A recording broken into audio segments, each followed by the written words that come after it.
পদ্মার পারে মানুষের জীবন সত্যি এক সংগ্রামী জীবন।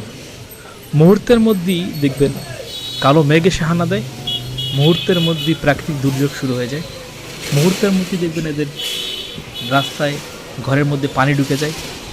মানে কী যে একটা অবস্থা দেখতে পাচ্ছেন। হঠাৎ করেই ঝড় শুরু হয়ে গেছে, বাতাস শুরু হয়ে গেছে, বাতাস বয়ে যাচ্ছে, গাছপালা ভেঙে চুরে চুরমার করে দিয়ে যায়। কী যে একটা অবস্থা মানুষের এখানকার, আপনি না থাকলে বুঝতে পারবেন না। নদীর পাশে যাদের বাড়ি তাদের অবস্থা এরকমই। এই দীর্ঘ ৩-৪ বছর আগে শরীয়তপুরের নড়িয়া উপজেলার মুরহতগঞ্জে একদম ৩-৪ কিলোমিটার নিয়ে ২-৩টা গ্রাম হঠাৎ করেই ২-৩ দিনের মধ্যে একদম মানে ডুবে গেছে, একদম নদীতে বিলীন হয়ে গেছে। কি একটা মানুষের অবস্থা, হাজার হাজার লোক ঘরছাড়া হয়েছে। মানুষের আগুনে যদি পুড়ে যায় ঘরবাড়ি, তারপরও মানুষের ভিটা মাটিটা থাকে, কিন্তু নদী ভাঙনে যাদের ঘরবাড়ি চলে যায় তাদের কিছুই থাকে না। এমনকি অনেক মানুষ নিজেরা প্রাণও হারিয়ে ফেলে। খুবই ভয়াবহ। দেখতে পাচ্ছেন মানুষগুলো ভয়তে তাড়াতাড়ি বাড়ি ফেরার জন্য দেখতে পাচ্ছেন মরিচকে উঠে গেছে। কী যে একটা অবস্থা দেখতে পাচ্ছেন এখানে। মানে হঠাৎ করেই ঝড় শুরু হয় এখানে, হঠাৎ করেই দেখবেন বাতাস শুরু হয়ে একদম সব কিছু এলোমেলো করে দিয়ে যায়।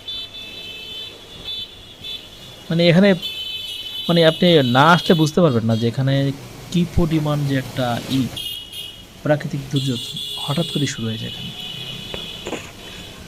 যখন বাতাস ছুটে দেখবেন অল্প বাতাস, অন্য জায়গায় এখানে প্রচুর বাতাস, প্রচুর বাতাস। আবার দেখবেন যখন বৃষ্টি শুরু হয় এখানে প্রচুর বৃষ্টি পড়ে, যা কল্পনার বাইরে। আবার পানি উঠে যায় হঠাৎ করেই, দেখবেন রাস্তা, মেইন রাস্তা পর্যন্ত পানি উঠে যায়।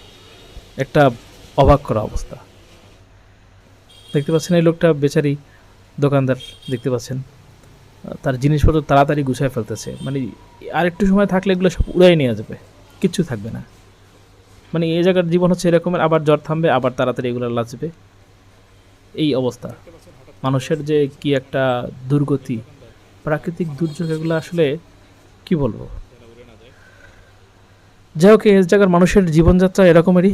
মানুষকে যুদ্ধ করে, প্রকৃতির সাথে যুদ্ধ করে থাকতে হচ্ছে এখানে, সংগ্রাম করে মানুষের জীবন পার করছে। নদীর পাড়ে যারা আসলে থাকেন তাদের জীবনটা সত্যি সংগ্রামী জীবন।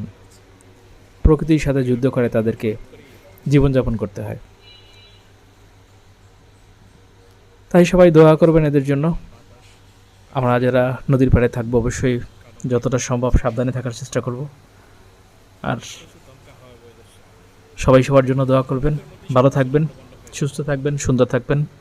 আল্লাহ হাফেজ। আসসালামু আলাইকুম।